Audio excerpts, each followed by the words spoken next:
ਮੇਰਾ ਪਤੀ ਵਿਦੇਸ਼ ਰਹਿੰਦਾ ਸੀ। ਮੈਂ ਤੇ ਮੇਰੀ ਸੱਸ ਘਰ ਵਿੱਚ ਇਕੱਲੀਆਂ ਰਹਿੰਦੀਆਂ ਸੀ। ਉਹ ਹਰ ਸ਼ਾਮ ਨੂੰ ਖਾਣਾ ਲੈ ਕੇ ਜਾਂਦੀ ਤੇ ਕਹਿੰਦੀ ਕਿ ਕਿਸੇ ਗਰੀਬ ਨੂੰ ਦੇ ਕੇ ਆਉਂਦੀ ਹਾਂ, ਤੇਰੇ ਸਹੁਰੇ ਨੂੰ ਪੁੰਨ ਮਿਲੇਗਾ। ਇੱਕ ਦਿਨ ਸੱਸ ਬੇਹੋਸ਼ ਹੋ ਗਈ। ਡਾਕਟਰ ਨੂੰ ਦਿਖਾਇਆ ਤਾਂ ਪਤਾ ਚੱਲਿਆ ਕਿ ਮੇਰੀ ਸੱਸ ਪ੍ਰੈਗਨੈਂਟ ਹੈ ਤੇ ਮੈਂ ਅਗਲੇ ਦਿਨ ਸੱਸ ਦਾ ਪਿੱਛਾ ਕੀਤਾ ਤਾਂ ਉਹ ਕਿਸੇ ਪੁਰਾਣੇ ਜਿਹੇ ਘਰ ਅੰਦਰ ਗਈ। ਜਦੋਂ ਮੈਂ ਅੰਦਰ ਦੇਖਿਆ ਤਾਂ ਮੇਰੇ ਹੋਸ਼ ਹੀ ਉੱਡ ਗਏ, ਕਿਉਂਕਿ ਮੇਰੀ ਸੱਸ ਮੈਂ ਵਿਆਹ ਕਰਕੇ ਜਦੋਂ ਆਪਣੇ ਸਹੁਰੇ ਆਈ ਉਦੋਂ ਮੇਰਾ ਪਤੀ ਜ਼ਿਆਦਾ ਅਮੀਰ ਤਾਂ ਨਹੀਂ ਸੀ, ਪਰ ਸੁਭਾਅ ਦਾ ਬਹੁਤ ਚੰਗਾ ਸੀ। ਘਰ ਪੈਸਿਆਂ ਦੀ ਤੰਗੀ ਸੀ। ਉਹਨਾਂ ਨੇ ਵਿਆਹ ਵਾਸਤੇ ਕਰਜ਼ਾ ਲਿਆ ਸੀ। ਪੈਸੇ ਕਮਾਉਣ ਵਾਸਤੇ ਉਹਨਾਂ ਨੂੰ ਵਿਦੇਸ਼ ਜਾਣਾ ਪਿਆ। ਇਸ ਲਈ ਵਿਆਹ ਦੇ 2 ਮਹੀਨੇ ਬਾਅਦ ਉਹ ਦੁਬਈ ਚਲੇ ਗਏ। ਮੇਰੀ ਸੱਸ ਥੋੜੀ ਅਜੀਬ ਸੀ। ਉਹ ਆਮ ਸੱਸਾਂ ਵਰਗੀ ਨਹੀਂ ਸੀ। ਜੇ ਮੈਂ ਨਾ ਵੀ ਕੰਮ ਕਰਦੀ ਤਾਂ ਉਹ ਆਪ ਕਰ ਦਿੰਦੀ। ਜੇ ਮੈਂ ਦੇਰ ਨਾਲ ਉੱਠਦੀ ਤਾਂ ਉਹ ਖਾਣਾ ਵੀ ਬਣਾ ਦਿੰਦੀ। ਮੇਰੇ ਕੱਪੜੇ ਵੀ ਧੋ ਦਿਆ ਕਰਦੀ। ਉਹ ਮੇਰੇ ਨਾਲ ਕੋਈ ਝਗੜਾ ਨਾ ਕਰਦੀ। ਫਿਰ ਕੁਝ ਦਿਨਾਂ ਬਾਅਦ ਇੱਕ ਅਜੀਬ ਜਿਹੀ ਗੱਲ ਹੋਣ ਲੱਗੀ। ਮੈਂ ਜਦੋਂ ਵੀ ਖਾਣਾ ਬਣਾਉਂਦੀ ਤਾਂ ਉਹ ਮੈਨੂੰ ਕਹਿੰਦੀ ਕਿ ਇੱਕ ਜਣੇ ਦਾ ਖਾਣਾ ਜ਼ਿਆਦਾ ਬਣਾ ਲਵੀਂ। ਮੈਂ ਪੁੱਛਿਆ ਕਿ ਕਿਉਂ, ਤਾਂ ਉਹ ਕਹਿਣ ਲੱਗੀ ਕਿ ਤੇਰਾ ਸਹੁਰਾ ਤਾਂ ਹੁਣ ਜਿਉਂਦਾ ਨਹੀਂ ਹੈ, ਇਸ ਲਈ ਮੈਂ ਉਹਨਾਂ ਤੋਂ ਨਾ ਤੋਂ ਕਿਸੇ ਗਰੀਬ ਨੂੰ ਖਾਣਾ ਖਵਾ ਦੇਵਾਂਗੀ, ਪੁੰਨ ਮਿਲੇਗਾ। ਮੈਨੂੰ ਮੇਰੀ ਸੱਸ ਦੀ ਗੱਲ ਤੇ ਹੈਰਾਨੀ ਹੋਈ, ਕਿਉਂਕਿ ਅੱਜ ਤੋਂ ਪਹਿਲਾਂ ਤਾਂ ਕਦੀ ਇਸ ਗੱਲ ਦਾ ਜ਼ਿਕਰ ਨਹੀਂ ਹੋਇਆ ਸੀ। ਪਹਿਲਾਂ ਤਾਂ ਕਦੇ ਸਹੁਰੇ ਦੇ ਨਾਂ ਤੋਂ ਕਿਸੇ ਨੂੰ ਖਾਣਾ ਨਹੀਂ ਖਵਾਇਆ। ਹੈਰਾਨੀ ਦੀ ਗੱਲ ਇਹ ਵੀ ਸੀ ਕਿ ਉਹ ਖਾਣਾ ਰਾਤ ਦੇ ਵੇਲੇ ਹੀ ਦੇਣ ਜਾਂਦੀ ਸੀ। ਮੇਰੇ ਮਨ ਵਿੱਚ ਕਈ ਤਰ੍ਹਾਂ ਦੇ ਸਵਾਲ ਉੱਠਣ ਲੱਗੇ, ਪਰ ਮੈਂ ਕੁਝ ਪੁੱਛਣਾ ਠੀਕ ਨਹੀਂ ਸਮਝਿਆ।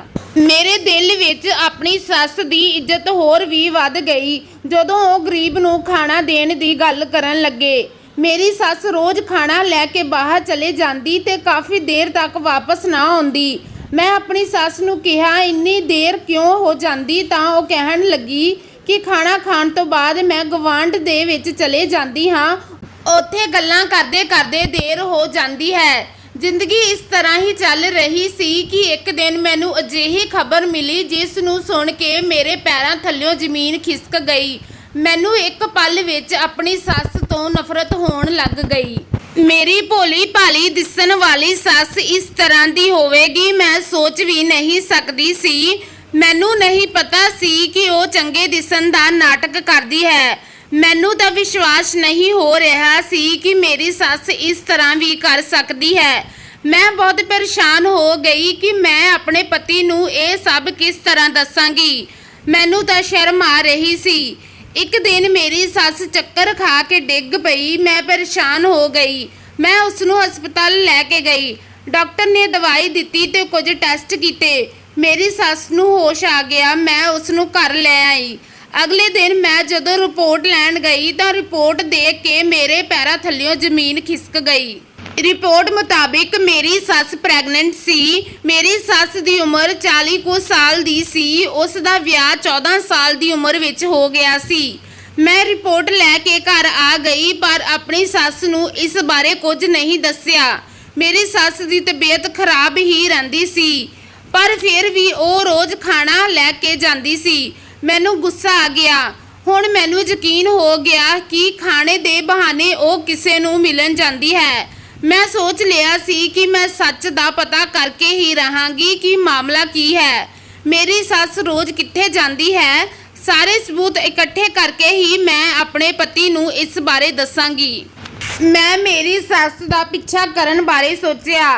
ਰਾਤ ਨੂੰ ਮੈਂ ਆਪਣੀ ਸੱਸ ਦੇ ਪਿੱਛੇ ਗਈ। ਇੱਕ ਪੁਰਾਣੇ ਘਰ ਵਿੱਚ ਚਲੇ ਗਈ। ਮੇਰੀ ਸੱਸ ਆਲਾ ਦੁਆਲਾ ਦੇਖ ਕੇ ਘਰ ਦੇ ਅੰਦਰ ਚਲੇ ਗਈ। ਉੱਥੇ ਇੱਕ ਆਦਮੀ ਮੌਜੂਦ ਸੀ। ਮੇਰੀ ਸੱਸ ਉਸ ਨਾਲ ਖੁਸ਼ ਮਿਜਾਜ ਵਿੱਚ ਗੱਲ ਕਰ ਰਹੀ ਸੀ। ਇੰਜ ਲੱਗ ਰਿਹਾ ਸੀ ਕਿ ਜਿਵੇਂ ਮੇਰੀ ਸੱਸ ਨੂੰ ਉਸ ਆਦਮੀ ਦੀ ਬਹੁਤ ਫਿਕਰ ਹੋਵੇ। ਉਹ ਨਾ ਸਿਰਫ ਉਸ ਨਾਲ ਗੱਲਾਂ ਕਰ ਰਹੀ ਸੀ, ਸਗੋਂ ਉਸ ਨੂੰ ਆਪਣੇ ਹੱਥਾਂ ਨਾਲ ਖਾਣਾ ਵੀ ਖਵਾ ਰਹੀ ਸੀ।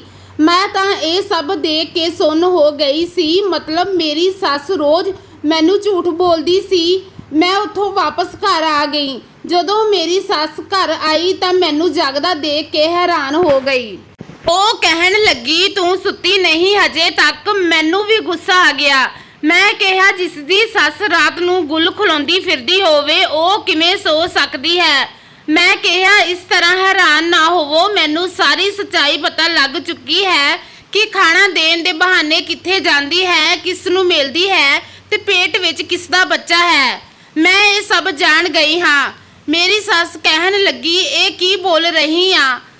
ਤਾਂ ਮੈਂ ਮੈਡੀਕਲ ਰਿਪੋਰਟ ਉਸ ਨੂੰ ਦਿਖਾਉਂਦੇ ਹੋਏ ਕਿਹਾ ਕਿ ਮੈਂ ਬਿਨਾਂ ਵਜ੍ਹਾ ਦੇ ਕੁਝ ਨਹੀਂ ਕਹਿ ਰਹੀ ਹਾਂ। ਮੇਰੀ ਸੱਸ ਕਹਿਣ ਲੱਗੀ ਅਜਿਹਾ ਕੁਝ ਵੀ ਨਹੀਂ ਹੈ, ਰਿਪੋਰਟ ਵਿੱਚ ਗਲਤ ਲਿਖਿਆ ਹੋਇਆ ਹੈ।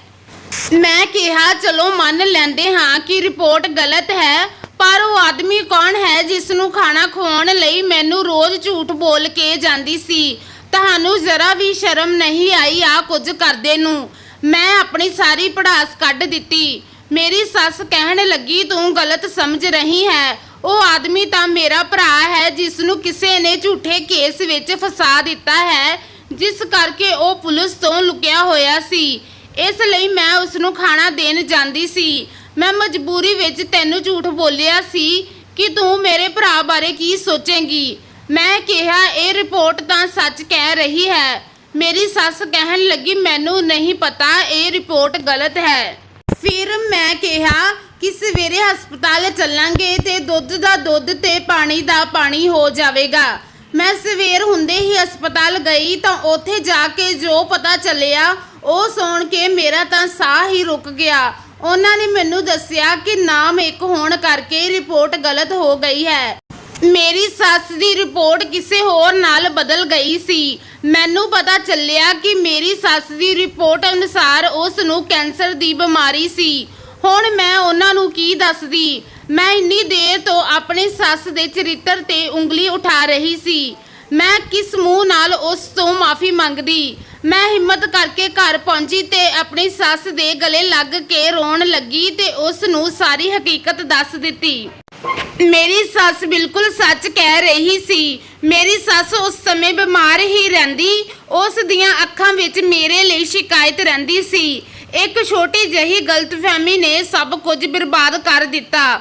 ਕੁਝ ਮਹੀਨਿਆਂ ਬਾਅਦ ਹੀ ਮੇਰੀ ਸੱਸ ਦੀ ਮੌਤ ਹੋ ਗਈ, ਪਰ ਮੈਂ ਆਪਣੇ ਆਪ ਨੂੰ ਕਦੇ ਮਾਫ ਨਹੀਂ ਕਰ ਪਾਈ ਕਿਉਂਕਿ ਮੈਂ ਗੁੱਸੇ ਵਿੱਚ ਆਪਣੀ ਸੱਸ ਨੂੰ ਬਹੁਤ ਗਲਤ ਬੋਲ ਦਿੱਤਾ ਸੀ। ਮੈਨੂੰ ਆਪਣੀ ਸੱਸ ਤੇ ਯਕੀਨ ਕਰਨਾ ਚਾਹੀਦਾ ਸੀ। ਇਹ ਮੇਰੀ ਜ਼ਿੰਦਗੀ ਦੀ ਸਭ ਤੋਂ ਵੱਡੀ ਗਲਤੀ ਸੀ। ਮੇਰੇ ਦਿਲ 'ਚ ਹਮੇਸ਼ਾ ਇਸ ਗੱਲ ਦਾ ਬੋਝ ਰਹੇਗਾ। ਮੈਂ ਗੁੱਸਾ ਕੀਤੇ ਬਿਨਾਂ ਕੁਝ ਗਲਤ ਬੋਲੇ ਵੀ ਆਪਣੀ ਸੱਸ ਤੋਂ ਸਭ ਪੁੱਛ ਸਕਦੀ ਸੀ, ਪਰ ਮੈਂ ਤਾਂ ਗੁੱਸੇ ਵਿੱਚ ਉਹ ਸਭ ਬੋਲ ਦਿੱਤਾ ਜੋ ਮੈਨੂੰ ਨਹੀਂ ਬੋਲਣਾ ਚਾਹੀਦਾ ਸੀ। ਇਸ ਲਈ ਦੋਸਤੋ, ਸ਼ੱਕ ਰਿਸ਼ਤਿਆਂ ਨੂੰ ਖਰਾਬ ਕਰਦਾ ਹੈ। ਸਮਾਂ ਰਹਿੰਦੇ ਹੀ ਸਾਨੂੰ ਆਪਣੀਆਂ ਗਲਤਫਹਿਮੀਆਂ ਨੂੰ ਗੱਲ ਕਰਕੇ ਹੱਲ ਕਰ ਲੈਣਾ ਚਾਹੀਦਾ ਹੈ। ਸੋ ਦੋਸਤੋ, ਇਹ ਸੀ ਅੱਜ ਦੀ ਕਹਾਣੀ ਕਿਵੇਂ ਦੀ ਲੱਗੀ ਦੱਸਣਾ ਜ਼ਰੂਰ, ਤੇ ਇਸੇ ਤਰ੍ਹਾਂ ਦੀਆਂ ਹੋਰ ਵੀਡੀਓਜ਼ ਦੇਖਣ ਲਈ ਸਾਡੇ ਚੈਨਲ ਨੂੰ ਜ਼ਰੂਰ ਸਬਸਕ੍ਰਾਈਬ ਕਰਨਾ। ਹੁਣ ਮਿਲਦੀ ਹਾਂ ਇੱਕ ਨਵੀਂ ਵੀਡੀਓ ਦੇ ਨਾਲ। ਤਦ ਤੱਕ ਲਈ ਧੰਨਵਾਦ।